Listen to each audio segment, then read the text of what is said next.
Hello everyone, welcome back. In today's video, we're going to explore how to upscale your video clips using the powerful ByteDance Seed VR2 models right within ComfyUI. We'll focus on getting this set up on your own machine. Now, Seed VR2 is a really advanced system for improving both images and videos.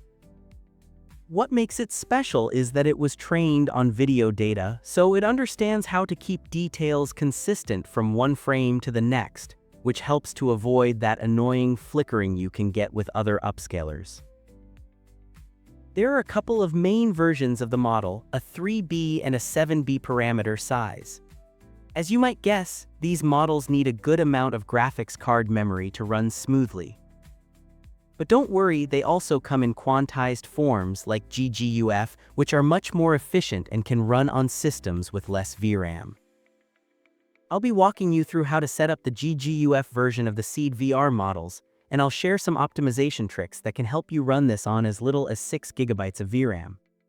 For those of you with more powerful setups, I'll also include a link in the written guide to a workflow that uses the FP16 and FP8 diffusion models, which can give you even better quality. Before we get started, I want to give a quick shout out to my Patreon page. There you'll find a bunch of installation guides and one-click installers for all sorts of local AI projects, from image and video generation to text-to-speech.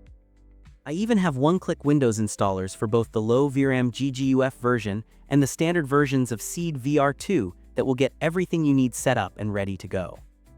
Your support there helps me create more content like this and will help you get this set up without much work at all.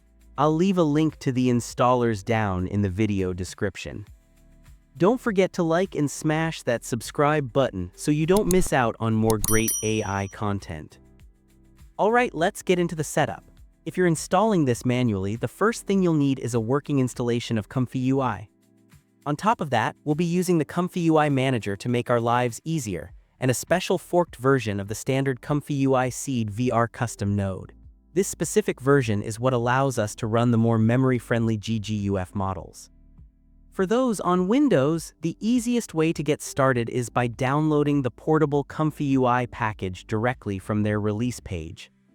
It comes with everything you need bundled together. Once you have the zip file, just use a program like 7-Zip to extract it somewhere on your computer. After it's unpacked, navigate into the main ComfyUI folder and find the Custom Nodes directory. This is where we'll install the extra tools we need.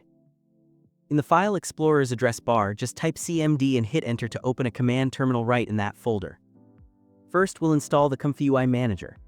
Head over to its GitHub page, copy the repository link, and then in your terminal, type git clone followed by the link you just copied. You will need to have Git installed on your machine for this to work, of course. We'll repeat this exact process for the forked Seed VR node. Go to the Lihian GitHub repo, copy that project's link and clone it into the same custom nodes folder. Now, if you have a powerful GPU and don't need the GGUF versions, you could use the original Seed VR repository instead. But for this guide, we're sticking with the GGUF models because they offer much more flexibility for different hardware. Next, we need to install the dependencies for these new nodes. Go back to the main portable ComfyUI directory, the one that contains the Python embedded folder. Open another command terminal here and run the two commands I'm showing on screen now. These will install all the necessary packages into ComfyUI's self-contained Python environment. Don't worry about writing them down. I'll have all the commands and links to the repositories in a written guide linked down in the description. With the installation out of the way, we can finally start ComfyUI. While editing the video, I realized I forgot to mention one important step before you start ComfyUI. The newer versions of PyTorch, specifically version 2.8 with CUDA 12.9, which comes pre-installed with the latest ComfyUI portable build, can cause compatibility issues with Seed VR2. These issues may lead to memory management errors when running your workflows. To fix this, I recommend uninstalling the pre-built PyTorch version that comes with ComfyUI and replacing it with PyTorch version 2.6 with CUDA 12.4. This version works perfectly with the Seed VR2 workflows. You can use the commands shown here on the screen to install that version, and I've also listed them in the written guide linked below. Once the interface is loaded, you can drag and drop the Seed VR2 workflow file onto the page. I'll have two different workflows linked for you, one designed for low VRAM systems under 12 GB that uses the GGUF models, and a standard version for those with more power who want to use the FP16 or FP8 models. If you see any red nodes, that just means you're missing some custom nodes. Go to the ComfyUI Manager, click Install Missing Nodes, and install what's needed one by one. After that, just click the Restart button at the bottom of the manager to finalize the installation. Once the workflow is loaded, you can bring in the video clip you want to upscale. Just keep in mind that the process can take a while. The workflow processes the video in batches of frames, so the more frames your video has, the longer it will take. Now you can choose which GGUF model to use. There's a whole range from the 3B variants to the sharper 7B models. The first time you select one, it will automatically be downloaded and you can watch the progress in your terminal. I've set the default to a 3BQ3K MGGUF, which runs pretty well on my 6GB laptop card. From here, you can also set the target resolution for your output. The workflow will try to hit this resolution while keeping the original aspect ratio. Just remember, a higher resolution means more VRAM is needed. The batch size setting is also really important. This determines how many frames the model processes at once. If you run out of memory, the first thing you should do is lower this number. The trade-off is that smaller batch sizes can sometimes introduce a bit of flicker and slightly lower the quality. For the best results, you want to set the batch size as high as your GPU can handle. To help with memory, the workflow includes a block swapping node.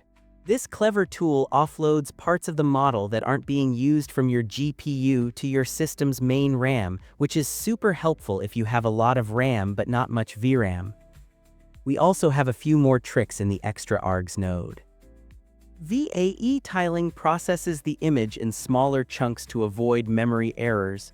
The preserve VRAM setting should always be on, and the cache model option will keep the model loaded in memory, saving you time if you plan to upscale several videos in one session.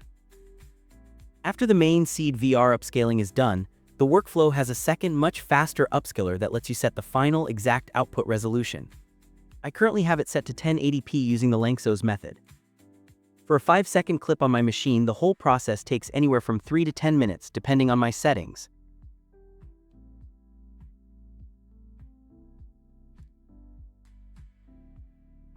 And as you can see when comparing the final result to the original, the quality is noticeably better. You might see a little bit of flickering with the smaller models and lower batch sizes, but I really encourage you to experiment with the larger models if your hardware allows for even better results.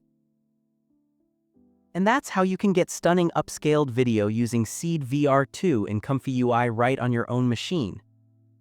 We've gone through the manual setup and tweaked the settings to get it running even on lower-end hardware. Hopefully, this gives you a good starting point to enhance your own video clips. If you found this guide helpful, a like and subscribe would be amazing. And don't forget, if you want to skip the manual setup entirely, I have one-click installers for this project and many others available over on my Patreon page, which is the best way to support the channel. Thanks for watching, and I'll see you in the next one.